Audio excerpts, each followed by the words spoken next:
हर धर्म के लोगों को अलग अलग तोड़ दिया जाए। जैसे भारत की एक पहचान रही है अनेकता में एकता। अब इन अनेकों को आप अगर अलग अलग कर दीजिएगा तो ये एकता खुद ही खंडित हो जाएगी। लेकिन बदनामी हमेशा आदत रही है हमारे यहाँ दूसरों को डालने की, ठीक है ना। सब चीज के भोगी भी हम ही हैं और स्वांग रचने वाले भी हम ही हैं। धर्म संसद को अलग रखा जाए और राजनीति को अलग रखा जाए। सब अपने अपने धर्म ग्रंथ को जिस दिन पढ़ लेंगे तो उनको समझ में आ जाएगा कि हम धर्म से हर हाल में सेकुलर ही हैं। नमस्कार, आदाब, सत श्री अकाल। मैं हूं मनोज नारायण सिंह और आप देख रहे हैं मंथन टुडे। देश की राजनीति किस दिशा में जा रही है, क्या इसका भविष्य होगा, ऐसा इसलिए भी कि क्योंकि राजनीति में सेकुलरिज्म और कम्युनलिज्म दोनों सिर चरकट बोल रहा है। यह चर्चा का विषय बना हुआ है, चारों तरफ चर्चा हो रही है और इस पर हम लोग चर्चा करेंगे। आज अशफाक रहमान जी हैं हम लोग के साथ में, राजनीतिक विश्लेषक हैं। अशफाक जी, बहुत बहुत स्वागत है आपका। सबसे बड़ी बात कि ये कम्युनलिज्म और सेकुलरिज्म जो हो रहा है राजनीति में, इसको आप किस नजरिए से देख रहे हैं? देखिए, सेकुलरिज्म किसी भी राष्ट्र के लिए ये है, अगर डेमोक्रेटिक कंट्री है और उसमें सभी जातियां मतलब धर्म के मानने वाले लोग हों तो वो कंट्री सेकुलर ही कंट्री वहां कही जाएगी। उसको किसी एक धर्म की चादर पे नहीं कहा जाए। इसके अंदर कम्युनलिज्म पैदा किया जा सकता है, हर धर्म के लोगों को अलग अलग तोड़ दिया जाए। जैसे भारत की एक पहचान रही है अनेकता में एकता। अब इन अनेकों को आप अगर अलग अलग कर दीजिएगा तो ये एकता खुद ही खंडित हो जाएगी। तो सेकुलर और कम्युनलिस्ट को यही आप मान के चलिए। अमेरिका है तो सेकुलर कंट्री है, सब पूरी दुनिया है वो सब सेकुलर है। चाइना है, हालांकि कम्युनिस्ट है वहां, लेकिन वो सेकुलर है। हमारे देश में कम्युनलिज्म एक अलग चीज आ रही है जो पहले अफ्रीकी देशों में हुआ करती थी और अभी भी कुछ कुछ जगहों पे होती है। अंग्रेज यहाँ पर छोड़ के गया क्या? डिवाइड एंड रूल, उसी को राजनेता ने अपना लिया। सारे धर्म वाले लोगों को अलग अलग बांटो और राजनीति की रोटी सेको। कर सब हम रहे हैं, लेकिन बदनामी हमेशा आदत रही है हमारे यहाँ दूसरों को डालने की, ठीक है ना। सब चीज के भोगी भी हम ही हैं और स्वांग रचने वाले भी हम ही हैं। भारत पहले बहुत कामयाब देश था। औरंगजेब के जमाने में पहली बार इसको सोने की चिड़िया कही गई शासन काल में, ठीक है। आज उसको बहुत बुरा भला कहा जाता है। तो उस समय सभी लोग थे, यहां तक कि उस औरंगजेब ने डोकलाम को जीत के ला दिया था कि नहीं, ये हमारे देश के हिंदू भाइयों की का पूजा स्थल है, जो आज फिर मोदी जी के शासनकाल में चाइना में फिर वापस जा रहा है और भी बहुत सी चीजें हैं। तो सेकुलर उस वक्त था देश। अभी जो है कॉमनल और सेकुलरिज्म को कांग्रेस ने एक नाम दे दिया कि साहब हम सेकुलर हैं। अब भाई जिस देश में भी विभिन्न धर्म के मानने वाले होंगे वो कंट्री स्वतः सेकुलर कंट्री कहलाएगी। आप वहां पे कम्युनलिज्म पैदा कर सकते हैं कि भाई आप हिंदू हैं, आप जैन हैं, मुस्लिम हैं, आप क्रिश्चियन हैं, सिख हैं, ईसाई हैं, इसमें आप बांट रहे हैं। भारत में ऐसी चीजें पहले हजारों साल का ये देश है, ये कभी नहीं रहा है। यहाँ वर्णवादी व्यवस्था रही है।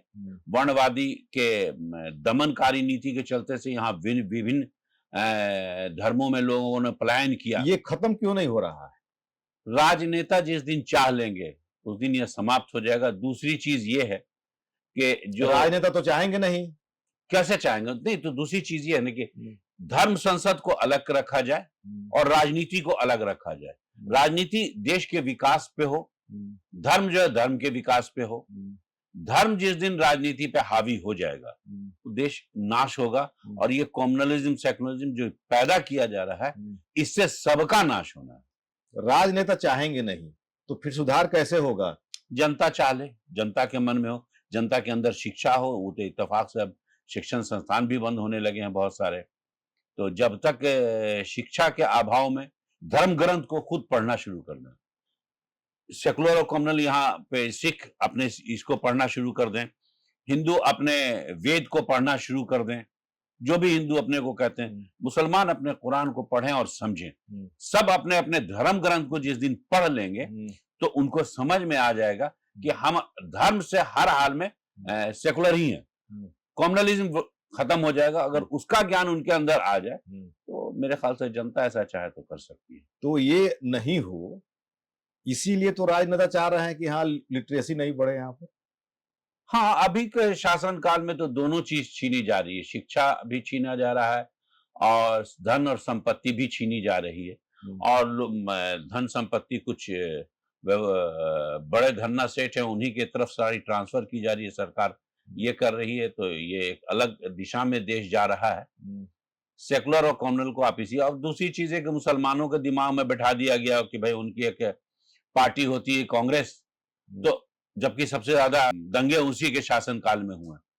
और आप उसको इस नजरिए से देखिए कि वार मुसलमान उसके बाद भी उसी दल के साथ रहा, तो कांग्रेस के समय में जो दंगे हुए उसको सेकुलर दंगा कहा जाएगा। अब भाजपा के शासनकाल में अगर दंगे होगा तो वो कॉम्युनल दंगा होगा। इस मानसिकता को थोड़ा तोड़ना पड़ेगा, समझना पड़ेगा। दंगे दंगे हैं, देश के विनाश के लिए है, और जब सत्ता पक्ष के द्वारा कम्युनलिज्म को अपना लिया जाए तो इससे देश का नाश है। अगर सत्ता पक्ष किसी एक धर्म के बारे में सोचे और अपने नागरिकों में आपस में लड़ाई करवाती है तो उस देश के लिए आप समझिए कि वो बहुत घातक होता है। सेकुलरिज्म और कम्युनलिज्म। तो राजनेता चाहेंगे नहीं कि हमारी जनता जो है अपने वेद को, अपने कुरान को, अपने धर्म शास्त्र को पढ़े, देश सेकुलर हो जाए। राजनेता चाहेंगे नहीं, और पब्लिक को जो है पढ़ने के लिए संसाधन की कमी, तो फिर इसका भविष्य क्या होगा, इसका निदान कैसे निकलेगा? नहीं, संसाधन की कमी आप इस तरीके से लोगों को भ्रमित किया जा रहा है।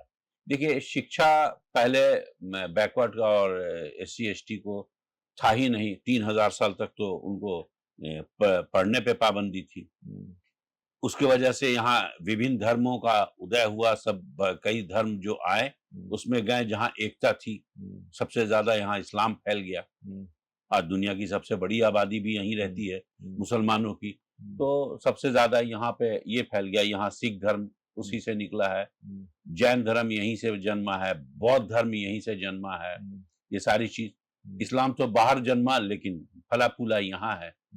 तो इसको खत्म करने के लिए, धर्म ग्रंथ पढ़ने के लिए लोगों को खुद से आना होगा, आगे बढ़ना होगा, और नहीं तो ये थोपा हुआ धर्म और थोपी हुई राजनीति के मत्थे लोगों को अपने आप को बर्बादी की तरफ डाल। चलिए, बहुत बहुत धन्यवाद अशफाक जी आपका। तो अशफाक जी का साफ तौर पे कहना है कि शिक्षा बहुत जरूरी है स्वस्थ समाज के लिए, और जब तक जो है शिक्षा का डेवलपमेंट नहीं होगा, शिक्षा का प्रादुर्भाव सही ढंग से नहीं हो पाएगा, तब तक जो है देश को सेकुलर बनाने में कहीं ना कहीं प्रॉब्लम हो सकती है। ऐसे ही निष्पक्ष खबर देखने के लिए देखते रहिए मंथन टुडे। चैनल को लाइक करें, सब्सक्राइब करें और शेयर करें। बहुत बहुत शुक्रिया।